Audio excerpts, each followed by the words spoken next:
Hello दोस्तों, स्वागत है आपका आपके अपने चैनल लीगल न्यूज़ एनालिसिस पे। जैसा कि दोस्तों हम अपने इस चैनल पे नेशनल एवं इंटरनेशनल न्यूज़ कवर करते हैं और उसका लीगल पर्सपेक्टिव आप सबसे शेयर करते हैं।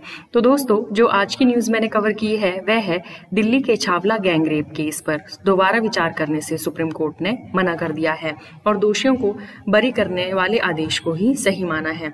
जी हाँ दोस्तों, दिल्ली के छावला गैंगरेप केस में डाली गई एक पुनर्विचार याचिका पर सुप्रीम कोर्ट ने दोबारा विचार करने से मना कर दिया है। चीफ जस्टिस की अध्यक्षता वाली 3 जजों की बेंच ने दोषियों को बरी करने वाले आदेश को सही माना है।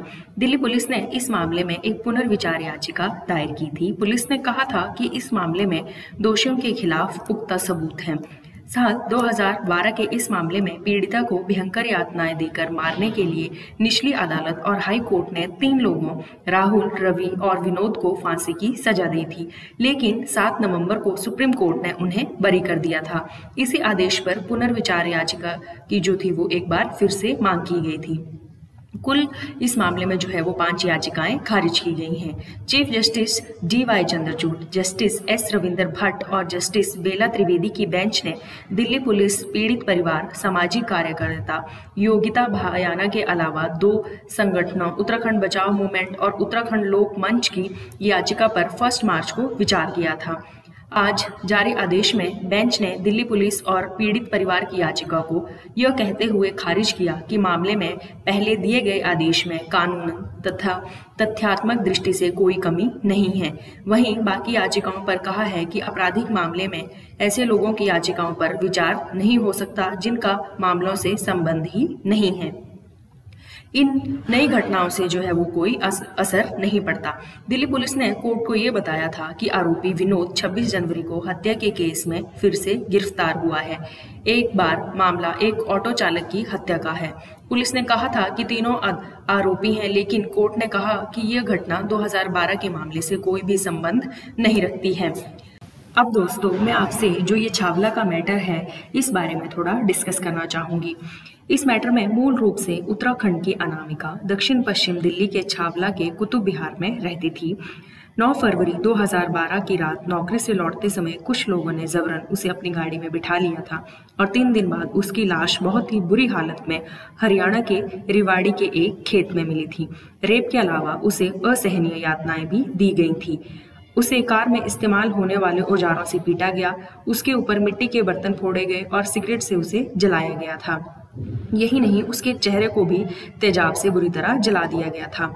लड़की के अपहरण के समय के चश्मदीदों के बयान के आधार पर पुलिस ने लाल इंडिगा गाड़ी की तलाश की और कुछ दिनों बाद उस गाड़ी में घूमता राहुल पुलिस के हाथ लगा था। पूछताछ में उसने अपना गुनाह जो है वो कबूल भी किया था और अपने दोनों साथियों रवि और विनोद के बारे में पुलिस को जानकारी दी थी। पुलिस के मुताबिक तीनों की निशानदेही पर ही पीड़िता की लाश भी बरामद हुई थी। DNA रिपोर्ट और दूसरे तमाम सबूतों से निचली अदालत में तीनों के खिलाफ केस साबित हुआ था। 2014 में पहले निचली अदालत ने मामले को दुर्लभता की श्रेणी में मानते हुए तीनों को फांसी की सजा दी थी। बाद में दिल्ली हाई कोर्ट ने भी इस फैसले को बरकरार रखा था, लेकिन दोस्तों सुप्रीम कोर्ट ने इस फैसले को पूरी तरह पलट दिया और आरोपियों को जो है वो बरी कर दिया था। 7 नवंबर को सुप्रीम कोर्ट के तत्कालीन chief justice UU Lalit, Dinesh Maheshwari और बेला त्रिवेदी की बेंच ने तीनों आरोपियों को संदेह का लाभ देते हुए बरी कर दिया था। सुप्रीम कोर्ट ने पुलिस की जांच और मुकदमे के दौरान बरती गई लापरवाही के आधार पर ये फैसला दिया था। सुप्रीम कोर्ट ने मुकदमे में जो कमियां गिनाई हैं उनमें से कुछ एक मैं आपके साथ शेयर करना चाहूंगी। सुप्रीम कोर्ट ने कहा था कि इस बात पर शक है कि लड़की का शव 3 दिन तक खेत में पड़ा रहा और किसी की नजर उस पर नहीं पड़ी। शव की बरामदी को लेकर हरियाणा पुलिस और दिल्ली पुलिस के अधिकारियों के बयान में अंतर है। आरोपियों और पीड़िता का DNA सैंपल तुरंत जांच के लिए भेजा जाना चाहिए था, लेकिन 14 और 16 फरवरी को लिए गए सैंपल 27 फरवरी तक मालखाने में ही पड़े रहे थे। ऐसे में आशंका से इनकार नहीं किया जा सकता कि सैंपल में जो है वो हेराफेरी हुई है। पीड़िता के शव से आरोपी रवि के बालों का जो है वो गुच्छा मिलने का दावा किया गया, लेकिन खुले में 3 दिन और 3 रात तक पड़े शरीर के ऐसी बरामदगी करना जो है वो विश्वसनीय नहीं है। आरोपियों की गिरफ्तारी के पहचान के बाद जो है वो पहचान परेड नहीं करवाई गई थी। और बाद में कोर्ट में भी अपहरण के चश्मदीद गवाहों में से किसी भी आरोपी की जो है वो पहचान नहीं की गई थी।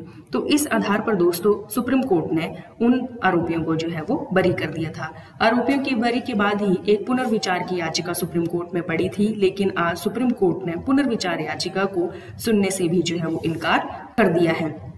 तो दोस्तों ये थी आज की न्यूज़। आई होप आपको न्यूज़ अच्छी लगी हो। अगर आपको न्यूज़ अच्छी लगी हो तो please like, share and subscribe my channel. Thank you दोस्तों।